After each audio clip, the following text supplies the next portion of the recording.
যদি √2n সমান 64 হয় তবে n এর মান কত? অপশন এ নম্বরে 4, B2, C6, D12। তাহলে দেখো আগে অঙ্কটা টুকু √2n সমান 64। এখানে বলছে দেখো n এর মান চেয়েছে, তাহলে কি করবে?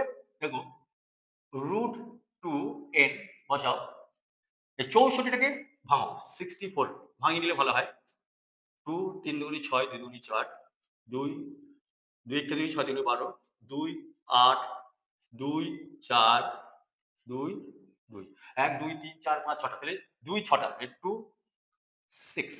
এবার বলছি n এর মান বের করতে গেলে তাহলে দেখো এটাকে বর্গ স্কয়ার, এটা স্কয়ার করো, তাহলে স্কয়ার করলে তাহলে এটাও স্কয়ার হবে, 2 পাওয়ার 6 টু দি পাওয়ার 6 স্কয়ার।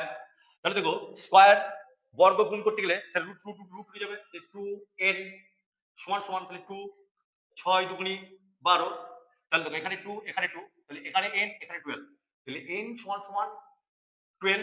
তাহলে এখানে কত? ডি নম্বরের অ্যান্সারটা। এখানে একটু বা দিয়ে দেবে,